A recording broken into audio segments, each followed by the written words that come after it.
The rapidly growing plants of the tropical rainforest are very efficient at removing carbon from the atmosphere and storing it in their trunks and roots.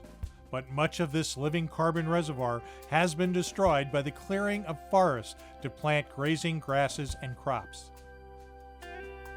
About 5 years ago, the opportunity came up through this idea of carbon sequestration to bring international funding down to protect significant areas of forest, but also to restore the patches between them that had been converted into buffalo ranches.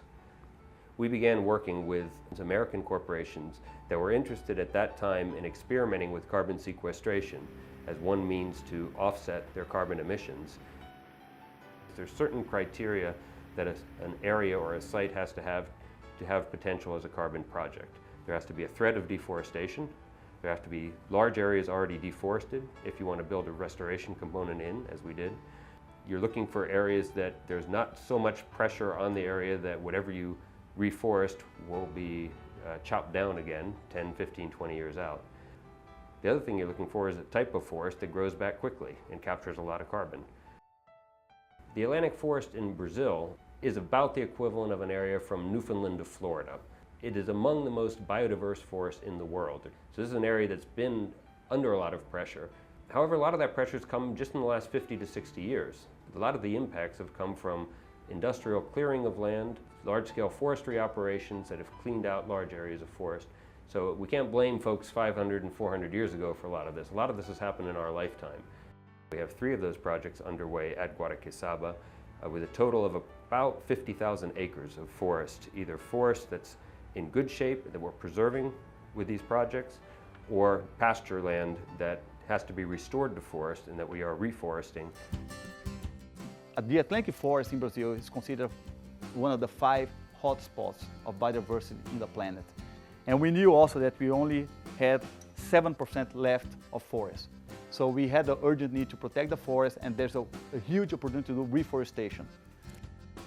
Trees here grow very fast, here in the Atlantic forest. After 5 years, when you walk through those trees, you're talking about like a 5-6 meters tall tree. So you already feel that some of them, after 5 years, you already feel that you have like a forest. This is one of our areas. People have just planted. You see, the seedlings, they are very fragile. So they need to be planted in a rainy day.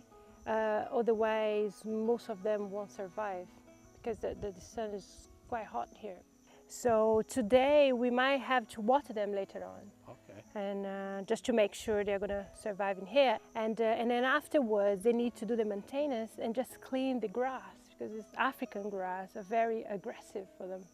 And then just suffocate the seedlings. So this area we just planted is next to an area of 3 years old. So in the future we expect to have the same grown-up forest as you can see there. So as you can see, we are in a 3 years old area. This area has gone through the same process as the other area we've just seen. So you see some grown-up trees, and half of it has gone through like a natural regeneration. So we don't need to do any maintenance anymore because the invasive grass is quite controlled now. So that's an area that it's growing naturally. So we are helping to get the forest back, and we don't need to care about it as before, which is a very good thing for us.